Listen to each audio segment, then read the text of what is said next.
말씀 앞에 서 있는 우리 모두를 성령 하나님 함께하여 주시기를 간절히 소원하옵고 이 모든 말씀을 예수님의 이름으로 기도하옵나이다.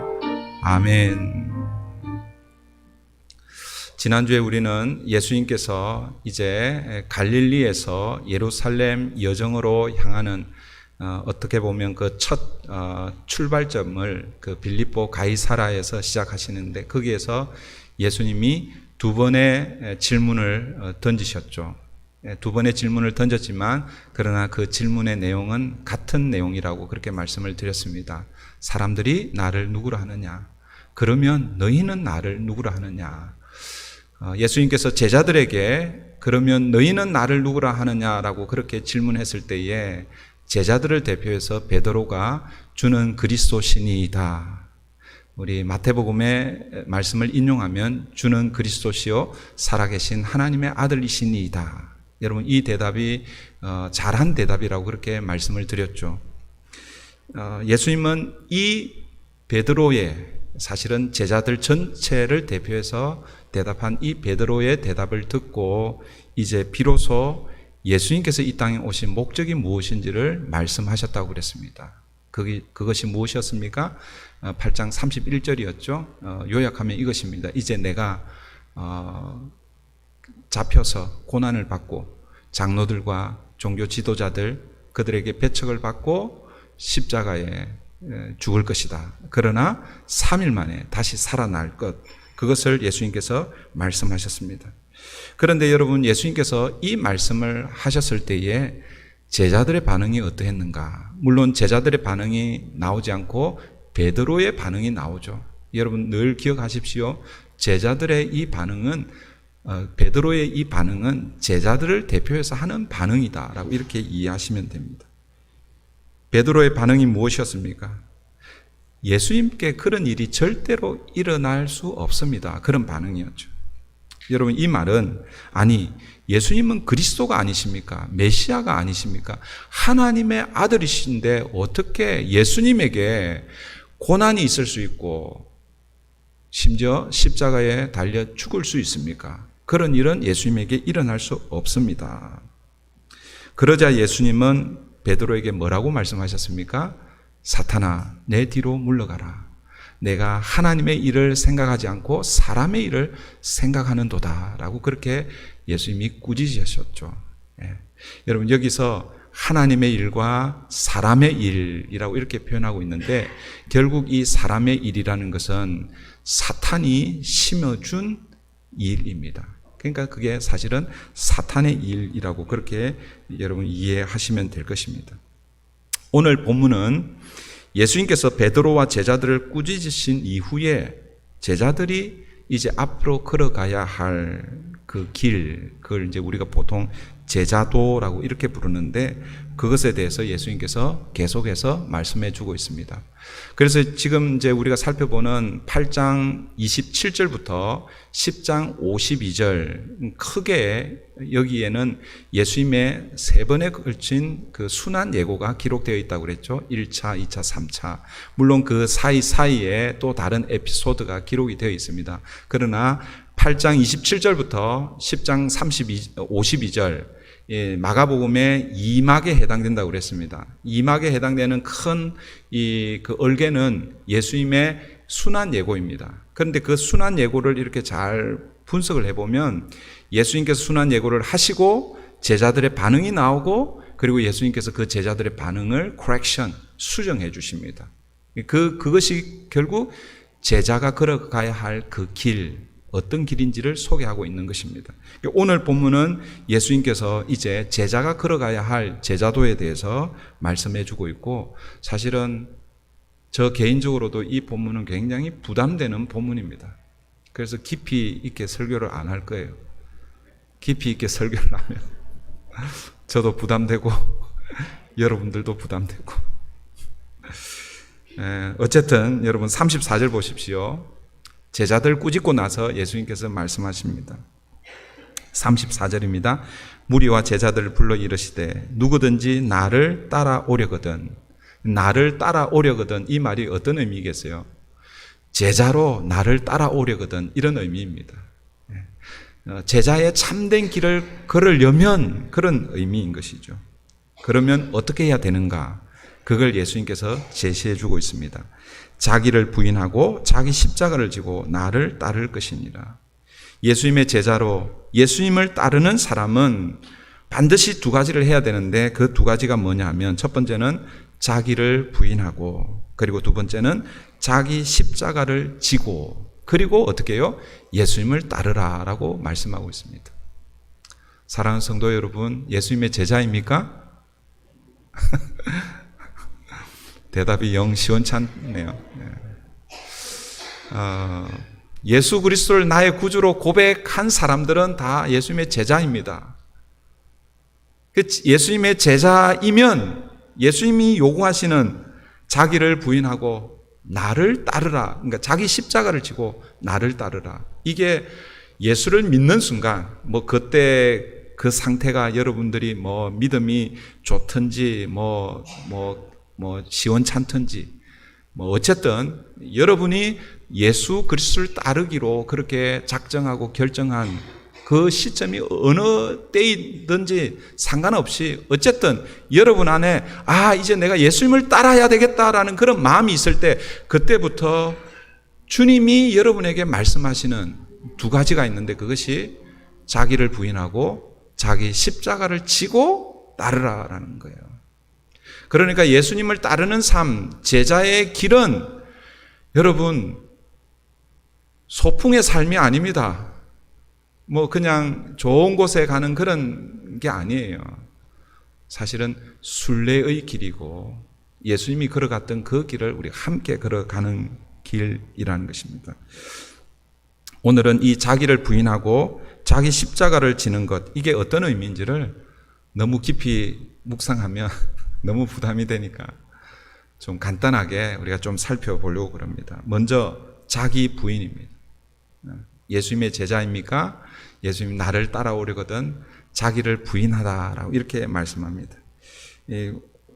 어떤 분들은 이제 처음 신앙생활 하시는 분들 이걸 읽고 자기를 부인하고 이 자기 부인을 그 와이프로 생각하시는 분들이 그런 분들은 없겠죠, 그죠? 우스갯소리로 그렇게 이야기하는 분들이 가끔 있습니다. 여러분 여기서 자기를 부인한다라는 것은 자기를 부인한다, 나를 부정한다라는 그런 의미잖아요, 그죠? 이 자기를 부인한다 이런 의미가 뭔가? 자기를 낮추거나 여기서 낮춘다는 것은 비하하거나 혹은 자기를 학대하거나 그런 의미의 자기 부인은 아니다라는 것을 여러분 아시겠죠, 그죠? 그래서 우리는 여기서 자기를 부인한다라는 그 의미가 뭔지를 좀 살펴볼 필요가 있습니다. 자기를 부인한다고 했을 때에 부인하는 것, 이거는 거절하거나 혹은 거부하거나 이런 의미잖아요, 그죠? 그러면 이 자기가 뭔지를 한번 생각해 보아야 합니다. 이 자기, 영어로 하면 self라고 할 수 있고, 이걸 우리가 다른 말로 하면 자아라고 그렇게 말할 수도 있는데, 여러분 조직신학에서 인간을 다룰 때에 인간의 상태를 세 종류로 그렇게 구분을 합니다. 우리가 인간을 이렇게 구분을 할 때 세 종류로 구분을 하는데 어떻게 구분하느냐 하면 이렇게 구분합니다. 창조된 인간이 있고 그 다음에 타락된 인간이 있고 그 다음에 구속된 인간이 있다라는 거예요. 창조, 타락, 구속입니다. 사실은 성경의 이 스토리는 이 세 스토리의 그 세 스토리의 뭐라고 그럴까요? 내용이 기록이 되어 있는 거예요. 그러니까 창조는 창세기 1장과 2장에서 소개되고 있죠. 그러니까 창조는 아주 짧게 기록이 되어 있습니다. 그런데 타락의 얘기는 무엇입니까? 타락은 어디입니까? 창세기 3장에 소개가 되어 있잖아요. 그죠?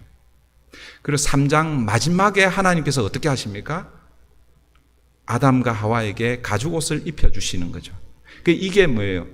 창세기 3장 15절 원시 복음이라고 하는데 그 원시 복음을 던져놓고 그 다음에 하나님께서 실제적으로 구원의 역사를 어떻게 모형적으로 보여주셨냐 하면 아담과 하와에게 가죽옷을 입혀서 그렇게 보여주시는 거예요.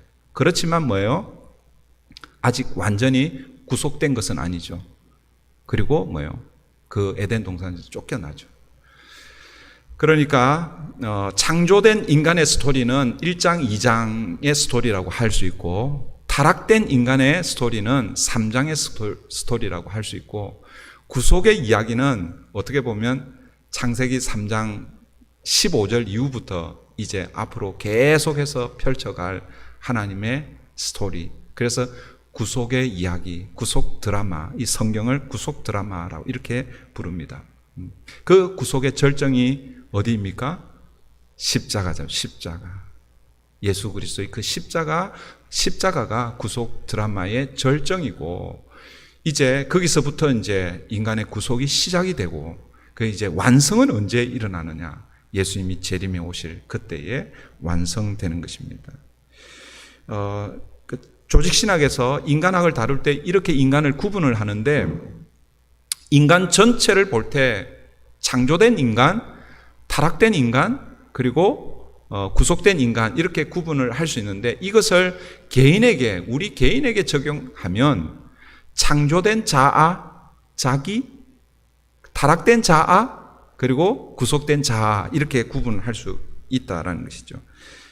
아까 이제 제가 설명을 드렸습니다. 이 창조된 인간 혹은 창조된 자아는 하나님께서 처음 창조하신 아담과 하와에 해당된다라고 이렇게 할 수 있습니다. 그러니까 타락하기 전에 인간의 모습인 것이죠.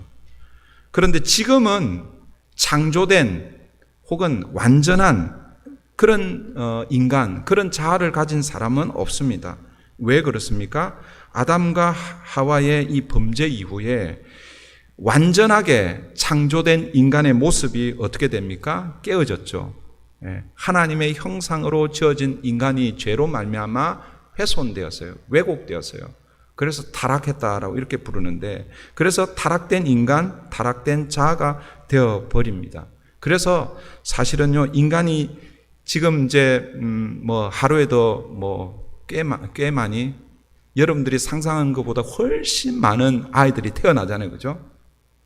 지금 태어나는 그 아이들, 그 부모 입장에서 보면 얼마나 귀엽고 예쁘겠어요, 그죠? 물론 처음 태어나면 제가 우리 큰아들 태어났을 때 보고 깜짝 놀랐어요. 와, 저런 모습으로 태어나는 줄, 그 TV나 드라마 보면은 예쁘게 이렇게 나오잖아요, 그죠? 안 그래요? 근데 실제로는 얼굴이 하여튼 쭈글쭈글하고 제가 깜짝 놀랐어요. 영화나 드라마에 보던 그런 모습이 아니었어요. 근데 어쨌든 조금 지나면 아이들이 이제 이렇게 살도 조금씩 오르고, 그런 아이들이 한번 이렇게 웃으면 천사 같은 얼굴이잖아요, 그죠? 근데 여러분, 속으면 안 돼요.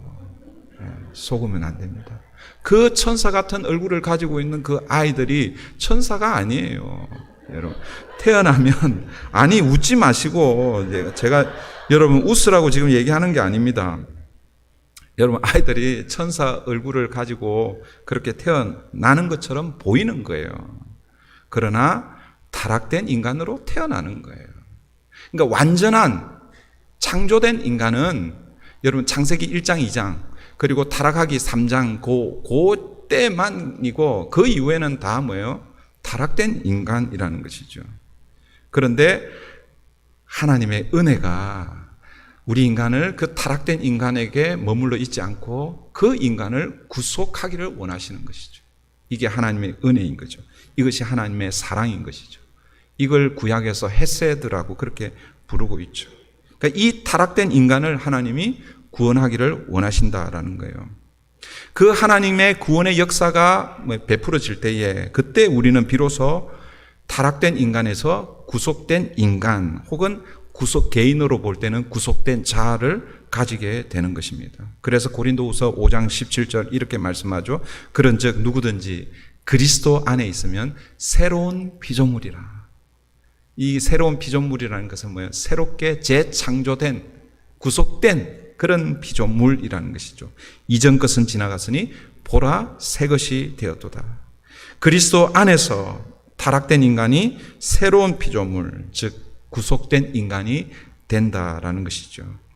이제 질문입니다. 좀 어려울 수 있는데, 그러면 이 구속된 인간은, 여러분들이 다 구속된 인간이에요, 그죠? 저와 여러분이 다 구속된 인간입니다. 이 구속된 인간 안에 아까 자아를 얘기할 때 창조된 자아, 타락한 자아, 그 다음에 구속된 자아라고 그랬는데, 그러면 이 타락된 이 자아가 구속된 인간 안에 있을까요? 없을까요? 어렵죠. 원래는 없어요. 없어야 맞아요. 이게 없다라고 하는 게 맞습니다. 왜냐하면 예수 그리스도의 십자가 그 은혜가 우리의 타락된 그 자아를 새로운 피조물로 만들어 주었기 때문에 우리는 다 뭐요? 구속된 자아를 가지고 있는 구속된 인간입니다. 예. 아멘 하셔야 돼요. 다시, 우리는 예수 그리스도의 십자가를 붙들 때, 그 예수 그리스도를 주로 고백할 때에 우리 안에 있었던 그 구속된 인간이 뭐예요? 타락된 인간이 구속된 인간으로, 그리고 뭐예요? 구속된 자아로 변화되는 것이죠. 이게 구원이라고 이렇게 부를 수 있는 것입니다. 그런데 현실을 보면 이제 문제가 있는 거예요. 현실을 보면 구속된 인간으로 구속된 자아를 가지고 살아가는데, 그런데 뭐가 일어나는 거예요? 우리 안에 죄가 일어나는 거예요. 죄를 짓게 되는 것이죠. 그게 왜 그런가? 우리 안에 뭔가가 남아있는 것입니다. 그 뭔가가 남아있는 그 뭔가가 뭐냐? 이게 사실은 뭐라 이렇게 말하기가 어려운데, 그냥 쉽게 말씀드리면 simple nature, 죄의 본성, 죄성이라고 그렇게 부를 수 있겠죠. 그것이 아직 남아있다라는 것이죠. 그래서 우리는 구속된 새로운 피조물이지만, 그냥 가만히 있으면 그 상태로 잘 유지하는 게 할 것 같은데 그렇지 않다라는 거예요. 가만히 있으면 먼지가 쌓이는 거예요. 가만히 있으면 잡초가 생기는 거예요. 그 아시죠? 제가 여러 번 말씀드렸잖아요. 가든너가 정원을 오늘 예를 들어서 깨끗하게 이렇게 정리를 했어요. 그죠? 그러면 그 상태에서 계속 유지되면 얼마나 좋겠어요. 그죠? 가든너 새로 부르지 않아도 되고. 그런데 이상해요. 그죠? 조금만 시간이 지나면 거기에 잡초가 생기는 거예요. 여러분들이 뿌리지도 않았는데, 우리 교회는 이 도로 옆에 있어가지고, 여러분 사실은 눈에 보이지는 않지만요, 먼지가 굉장히 많이 날려요. 그래서 제가 사무실에 이렇게 오면 아침에만 잠깐 이렇게 제 사무실 문을 열고 환기를 좀 시킵니다. 근데 하루 종일 이렇게 문을 열어놓으면 나중에 이렇게 보면요, 그 창문 그 틀에 보면은 먼지가 계속 쌓여 있어요. 여러분 보세요. 한번 싹 청소하고 그냥 가만히 두면 먼지가 없으면 좋겠는데, 그런데 그냥 생긴단 말이에요. 마찬가지로 예수 그리스도의 은혜로 타락된 우리의 모습이 구속된 인간으로, 구속된 자아로 이렇게 변화가 되었는데, 그런데 그 상태에서 가만히 머물러 있으면 좋은데 그렇지 않다라는 것이죠.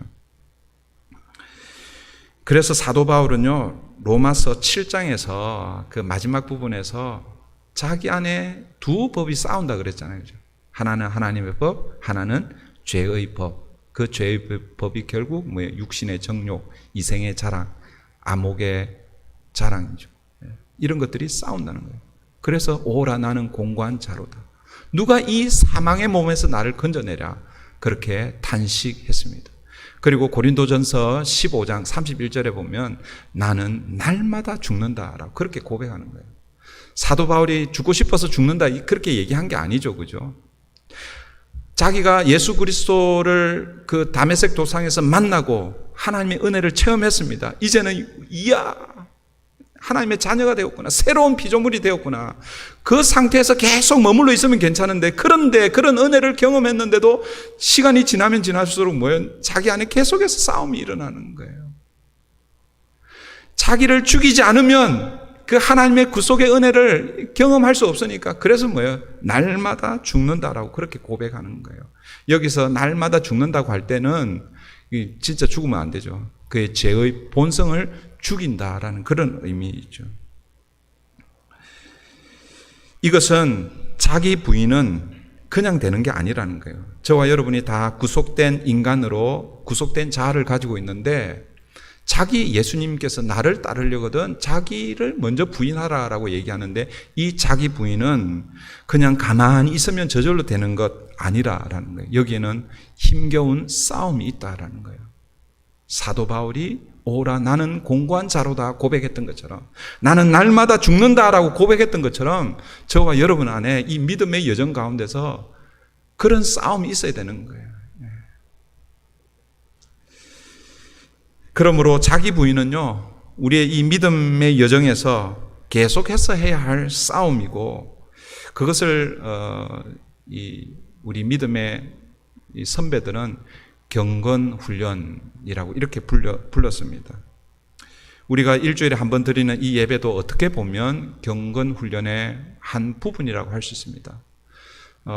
제가 예배에 대해서 아직 그때 한 번 살짝 말씀을 드린 적이 있는데, 예배는 오늘 저와 여러분이 어떤 마음으로 예배를 드리는지 모르겠어요. 그냥 예배 안 드리면 한 주간이 찝찝해가지고 그냥 그래서 예배 혹시 드리러 오신 분이 계십니까? 그런 마음으로 오면 그것은 예배의 자세가 잘못된 거죠. 이건 미신적인 거예요. 예배 안 드리면 일주일 중에 어떤 날에 가정에 혹은 여러분 개인사에 무슨 일이 일어날 것 같은, 이게 미신 아니겠어요? 미신 거죠. 예배는 그런 차원으로 드리는 게 아니에요. 예배는 나중에 이제 예배에 대해서 혹시 말씀드릴 기회가 있으면 더 자세하게 말씀드리겠지만, 예배에 여러 의미가 있는데 그 중에 저는 하나를 싸움이라는 것을 되게 좋아합니다. 여러분, 예배는 싸움입니다. 그 예배하러 올 때 여러분 싸우러 오셔야 되는 거예요. 그런데 예배할 때 하나님과 싸우는 것이 아니라 예배를 통해서 주의 은혜를 경험하고 주의 말씀을 받고 그 말씀을 붙들고 이제 여러분의 삶의 자리에서 예배자로 사는 거죠. 그죠? 그때 예배자로 사는 거예요. 그러니까 우리는요, 예배자라고 할 때에 주일날 11시, 11시 15분, 1시간 드릴 때 그때만 예배자고 그 다음에는 일반인 이렇게 생각하면 안 되는 거예요. 우리는 늘 항상 예배자로 살아야 되는 거예요. 그러니까 예를 들어서 오늘 주일 이 시간에는 그 예배자로서의 싸움에서 이길 힘을 공급받는, 위로부터 주시는 하나님의 힘, 하나님의 에너지를 우리 그 아이들 만화나 이런 데 보면 에너지 충전하잖아요. 그죠? 가서 에너지 충전하듯이. 그러니까 하늘 가치, 하나님의 말씀으로 하늘 가치를 공급받는 자리가 예배의 자리인 거예요. 그 하늘 가치를 예배의 자리에서 여러분 붙들고 깨닫고 그 다음에 여러분의 삶의 현장에서 예배자로 사는 거예요. 여러분의 삶의 자리에 가면 딱 여러분 가정으로 한번 돌아가 보세요. 가정으로 딱 돌아가면 남편의 가치가 드러나고 아내의 가치가 드러나고 자녀들의 주장이 드러나고 그 가정에 이게 막 나오는 거예요. 그게 세상 가치인 거죠. 직장에 가면 직장에서 세상 가치가 드러나는 거죠. 거기에서 싸우는 싸움이 바로 그 싸움이라는 거예요. 오늘 저와 여러분이 믿음의 여정 가운데서 자기를 부인한다라는 것은 결국 뭐예요? 이 싸움을 계속해서 해야 하는 것이죠. 우리가 새벽마다 말씀을 묵상하는 것, 그것도 여러분 이런 차원에서 하는 거예요. 아침에 말씀을 묵상하고 하루를 시작하면 여러분 좋죠, 그죠? 물론 말씀 묵상 안 하시는 분들은 잘 모르실 수 있습니다. 그런데 말씀을 묵상하고 하루를 시작하시는 분들은 그게 너무너무 좋아요. 그런데 여러분 거기에 만족하며 살면 안 되는 거예요. 그건 영적 교만입니다. 자기를 바라보면서 그래, 나는 적어도 아침에 새벽에 말씀 묵상하고 하루를 시작해. 나는 너희들하고는 틀려. 그냥 대충 일요일 날 주일 날 와가지고 그냥 예배 한번 드리는 그것으로 만족하며 사는, 죄송합니다, 너희들하고는 틀려. 그렇게 생각하면요 영적 교만에 쌓이는 거예요. 아침마다 말씀을 묵상하는 이유가 무엇입니까? 이것도 똑같은 거예요. 싸움을 위해서 하는 것이죠. 자기 부인을 위해서 하는 거예요. 그 죄된 습성과 싸우기 위해서 날마다 말씀을 가까이 하고 말씀을 묵상하고 말씀을 붙드는 것. 이것이 자기 부인의 삶이라는 거예요. 기억하십시다. 여러분, 자기 부인이 뭔지. 두 번째, 첫 번째는 자기를 부인하고 예수님의 제자가 걸어가야 할 그 길에는 그 두 번째 무엇을 예수님이 요구하시는가? 자기 십자가를 지고라고 그렇게 말씀합니다. 가끔씩 이 말씀을 가지고 우리는 잘못된 적용을 하는 경우가 가끔씩 있습니다. 목사님, 제 십자가는요, 누구누구입니다. 이렇게 하는 경우가 많잖아요. 그죠? 제 남편이 제 십자가예요. 또 시부모를 모시고 있는 경우에는 미국에서는 그런 경우가 많이 없는 같은데 한국에서는 시어머니 때문에. 그래서 시월도 안 간다고 아닌데 시자 들어가는 거는 다 싫어한다고, 그죠? 그래서 시금치도 안 먹고 또 있나요? 하여튼 그렇게 적용하는 경우가 있어요. 자기 자녀를, 목사님, 우리 자녀가 나를 속삭이는데 이 자녀가 내 십자가입니다. 자기를 힘들게 하는 대상을 일컬어서 자기 십자가라고 그렇게 생각하는 경우가 있습니다. 여러분, 어떤 경우에는 그게 맞을 수 있어요. 그렇지만 여러분, 자기 십자가를 진다라고 할 때에 이 자기를 어렵게 하고 힘들게 하는 것이 자기 십자가가 아니라는 것을 여러분 기억하시기를 바랍니다. 나를 힘들게 하는 어떤 사람이나 어떤 환경이나 어떤 대상이 내 십자가가 아니라, 그러면 십자가가 뭔가를 여러분 생각해 보아야 되겠죠. 예수님이 지신 십자가가 뭔지를 여러분 좀 이렇게 묵상을 해봐야 돼요. 예수님이 지신 십자가. 여러분, 예수님 지신 십자가는 무엇입니까? 문자적으로 볼 때는 그 당시 로마 시대의 그 사형수들에게 행하는 여러 사형의 이 집행 중에 하나가 십자가입니다. 가장 반역을 했거나 아니면은 흉악무도한 그런 죄를 지었을 경우에 본보기로 삼기 위해서 십자가형으로 그렇게 사람을 죽였거든요. 그러니까 로마인들은요, 절대로 그 십자가 형태로서 죽지 않습니다. 그래서 사도 바울이 나중에 처형을 될 때는 십자가형으로 안 돼요. 참수형으로 그렇게 바울이 순교하거든요. 대표적으로 베드로는 십자가, 자기는 주님이 달려 돌아가신 그 모습 감당하기 힘들다고 거꾸로 거기에 보면 그렇게 죽었다고 그렇게 나와 있는데, 어쨌든 문자적으로 보면 로마 시대의 사형틀, 그 십자가를 의미합니다. 그러나 여러분, 예수님께서 십자가를 지시기 전에 마지막으로 겟세마네 동산에서 기도하셨죠. 그 기도를 통해서 예수님이 가지고 있는 그 십자가의 의미가 뭔가를 좀 더 우리가 살펴볼 필요가 있습니다. 예수님께서 겟세마네 동산에서 마지막으로 기도하신 그 기도의 내용이 이렇습니다. 아버지여, 할 수만 있으면 이 잔을 내게서 떠나가게 해 주십시오. 옮겨 주십시오. 그렇게 기도했습니다. 여러분, 이 잔이 무엇입니까? 바로 십자가에서 죽는 거잖아요. 그죠? 그런데 그 다음에 이어지는 내용이 뭐냐면, 내 뜻대로 마옵시고 아버지 뜻대로 하옵소서, 이렇게 기도하고 있습니다.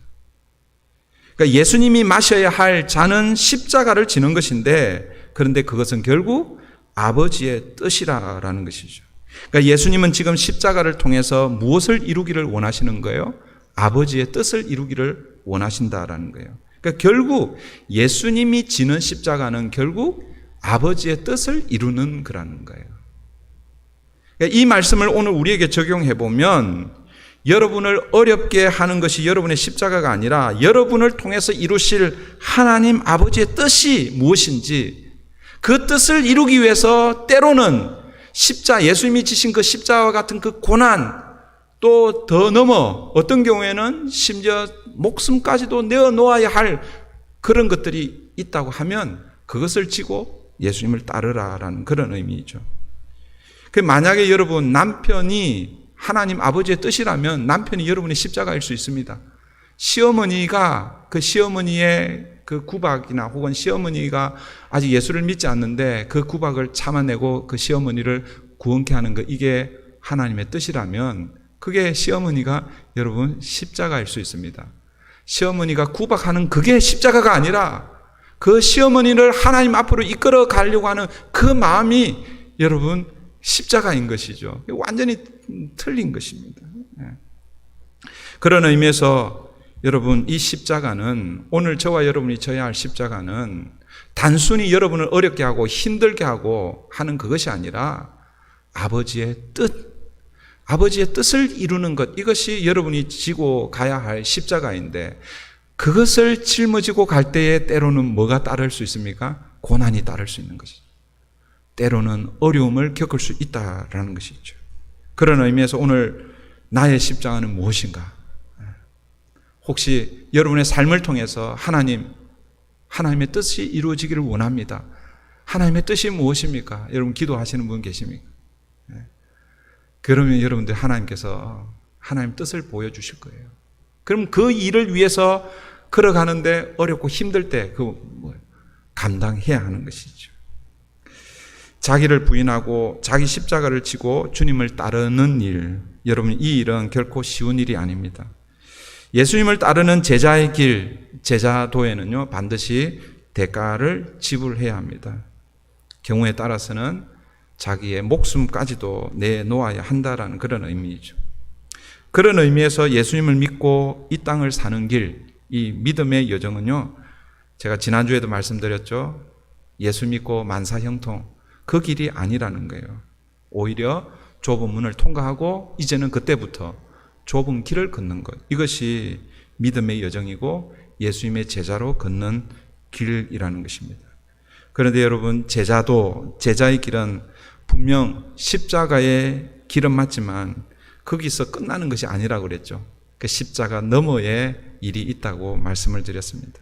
그것을 우리는 십자가의 역설이라고 이렇게 부릅니다. 자기를 부인하고 자기 십자가를 지고 주님을 따를 때에 죽음만 기다리고 있는 것이 아니라 뭐예요? 새로운 우리가 상상하지 못하는 그런 영광이 기다리고 있다는 것이죠. 그것이 35절입니다. 35절 보십시오.